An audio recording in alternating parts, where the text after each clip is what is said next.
Assalamualaikum dan selamat sejahtera. Jadi pada hari ini kami akan membentangkan tentang tajuk pemandu mabuk. Di bawah mata pelajaran penghayatan etika dan peradaban bersama kod MPU 21032. Di bawah pensyarah Puan Wan Norina binti Wan Hamad.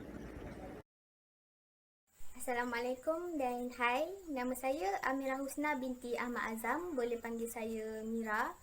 Nombor metrik 01 DRM 20F2010. Saya sebagai Hello Kitty ingin menjelaskan tentang pengenalan pemandu mabuk.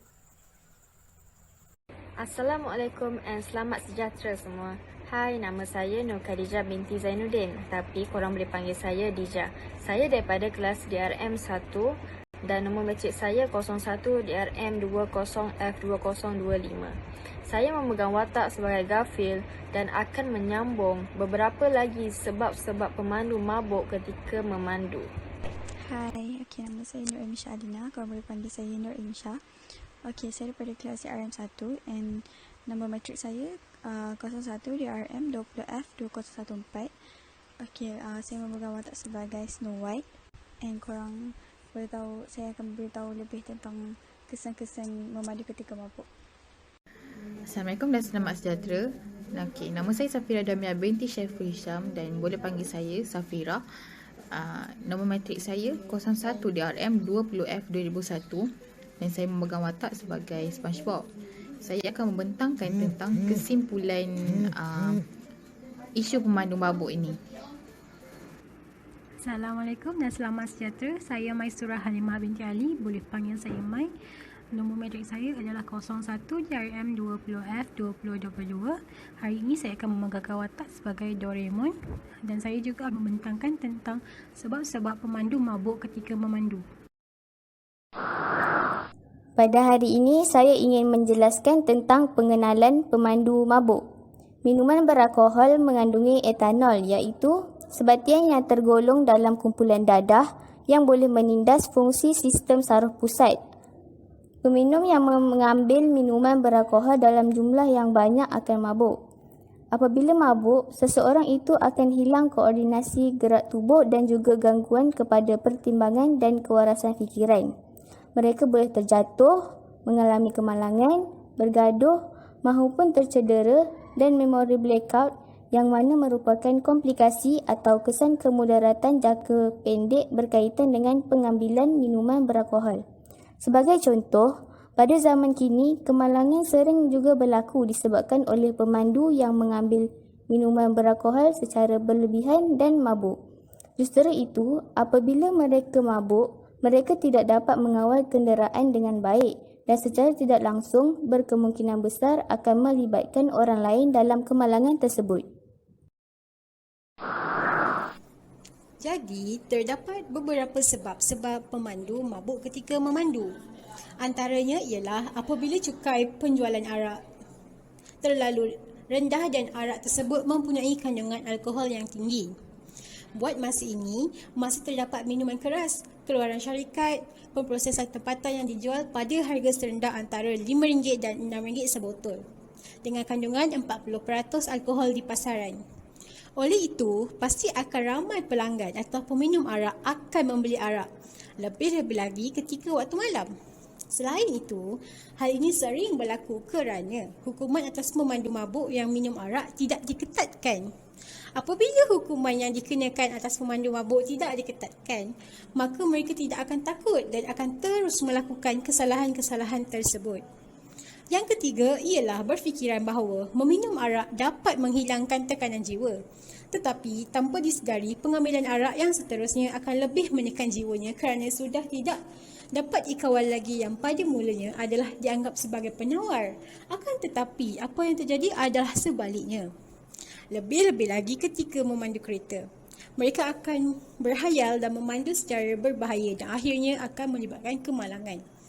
Perkara ini juga akan melibatkan orang lain seperti orang awam kerana ketika kemalangan, semestinya ada pihak lain yang akan terlibat. Pertama adalah dasar hubungan di antara orang tua, iaitu orang dewasa. Di sini remaja cenderung meniru orang tua mereka dalam setiap aspek kehidupan adalah pengaruh kuat pada remaja dalam penggunaan alkohol. Ini adalah melihat pada dasar perhubungan antara orang dewasa dan individu remaja. Justeru itu, remaja lebih cenderung meniru orang dewasa dalam setiap aspek kehidupan dalam mencari identiti sebagai seorang remaja yang hendak melangkah ke alam dewasa. Aspek kedua, penting dalam menyumbang faktor penyalahgunaan minuman ini adalah berpunca daripada pengaruh rakan sebaya. Pengaruh teman sebaya pada masa remaja sangat dominan. Kelompok sebaya mempengaruhi kepribadian seseorang dalam cara yang besar, terutama ketika ada kurangnya dukungan dari keluarga. Alasan yang sering digunakan oleh para remaja terhadap meminum alkohol adalah dengan alasan seperti rasa ingin tahu, percubaan mengidentifikasi diri dengan kelompok tertentu, perlu untuk menetapkan identiti terpisah atau psikologis dan emosional kemerdekaan untuk menghilangkan kebosanan sebagai bahagian dari sindrom merasa baik, relaksasi, dorongan untuk diri percaya diri, untuk komunikasi yang lebih baik dengan lawan jenis dan untuk mendapatkan rasa dewasa. Seterusnya ialah antara perkara lain yang mendesak seseorang untuk meminum arak adalah disebabkan oleh perasaan emosi yang negatif, berpunca daripada kurangnya kasih sayang ibu bapa. Malah ada di antaranya yang memiliki egoistik, ingin mencapakkan dirinya sebagai seorang yang sudah dewasa dan mendeklarasikan kemerdekaan mereka, iaitu remaja, dengan cara meminum arak atau alkohol. Setakat ini saja daripada saya. Terima kasih. Apa yang bahayanya memandu ketika mabuk? Individu yang mabuk dan memandu dengan kepekatan alkohol dalam darah blood alcohol concentration BAC sebanyak 0.10 atau lebih adalah 7 kali lebih berisiko untuk terlibat dalam kemalangan maut jalan raya berbanding pemandu yang tidak mengambil sebarang minuman keras. Manakala dengan blood alcohol concentration BAC melebihi 0.15, kecenderungan untuk terlibat dalam kemalangan maut jalan raya adalah lebih 25 kali ganda. Saya akan menerangkan tentang kesan memandu ketika mabuk terhadap individu. Yang pertama, waktu tindak balas. Waktu tindak balas ini apa dia? Alkohol akan memperlahankan refleks. Perkara ini sekaligus akan mencejaskan keupayaan anda sebagai pemandu untuk bertindak balas dengan pantas terhadap situasi yang berubah-ubah. Contohnya kalau kita berada di persimpangan. Kalau kita memandu dalam keadaan mabuk, macam mana kita nak refleks terhadap, kita nak tengok lampu isyarat, kita nak tengok orang berlalu lintas, macam mana kita nak melintas jalan tu. So, itu sedikit sebanyak akan mempengaruhi waktu tindak balas dan memperlahankan refleks. Seterusnya, penglihatan terjejas. Kesan alkohol terhadap penglihatan adalah ia akan melambatkan fungsi otot mata, mengubah pergerakan mata dan persepsi visual. Malahan, alkohol mungkin akan mengakibatkan penglihatan anda kabur. Penglihatan pada waktu malam juga akan terjejas. Seterusnya, tidak bersikap rasional. Berada dalam keadaan mabuk juga boleh menyebabkan anda membuat keputusan yang tidak rasional. Contohnya kalau orang yang memandu dalam keadaan mabuk, dia bersikap tidak rasional dan tidak waras. So, dia akan melakukan setiap perkara yang luar kemampuan dia dan luar daripada akal fikiran dia. Contohnya bergaduh, bertumbuk sampai boleh menyebabkan kes polis. Seterusnya, last point terhadap individu ialah koordinasi. Koordinasi mata, tangan atau kaki boleh terjejas disebabkan pengambilan minuman alkohol yang terlalu banyak. Hal ini akan sedikit sebanyak menyebabkan segala otot dan saraf kita akan terjejas disebabkan kandungan alkohol yang terlalu banyak dalam badan. Poin yang seterusnya adalah kesan terhadap pengguna lain. Yang pertama ialah melambatkan pergerakan kenderaan dan mengakibatkan kesesakan jalan raya. Yang pertama adalah melambatkan pergerakan kenderaan dan mengakibatkan kesesakan jalan raya. Okey, pemandu yang memandu ketika mabuk ini, dia akan memandu dalam keadaan dia punya pemikiran berada di tempat lain. Walaupun dia sedang memandu, tapi dia sedang memikirkan tentang sesuatu yang lain. Dan mengakibatkan dia tidak memikirkan pengguna jalan raya lain dan mengakibatkan kesesakan lalu lintas berlaku.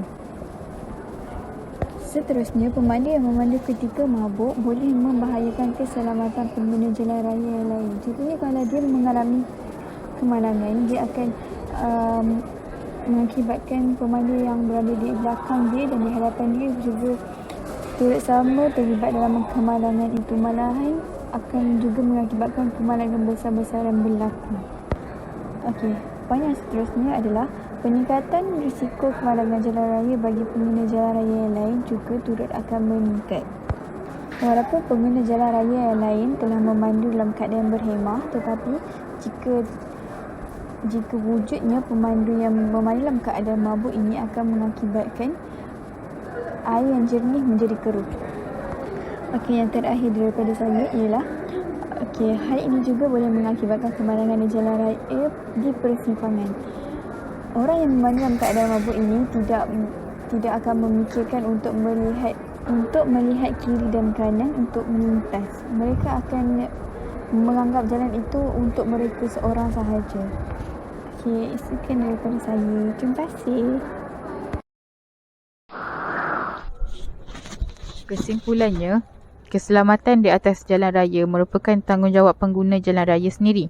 Kecuaian merupakan punca utama kemalangan berlaku dan hal ini tidak harus dibiarkan berterusan untuk menjamin keselamatan semua pihak. Manusia memang tidak dapat lari daripada melakukan kesilapan, tetapi kesilapan yang menyebabkan nyawa orang lain juga turut melayang haruslah cuba dielakkan demi menjaga kesejahteraan bersama. Masyarakat juga haruslah sedar tentang peranan masing-masing di atas jalan raya. Mereka tidak harus mementingkan diri sendiri, sebaliknya perlu bertolak ansur dengan pengguna jalan raya yang lain. Peraturan jalan raya haruslah dipatuhi untuk memastikan keselamatan semua pihak. Jangan gopoh-gapah semasa memandu kerana kecuaian menjadi punca nyawa orang lain dan nyawa sendiri terancam. Sekian, terima kasih.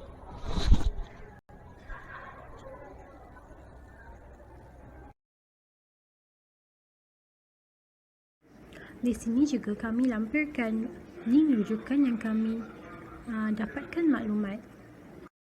Sekian, itu saja daripada kami. Terima kasih. Assalamualaikum.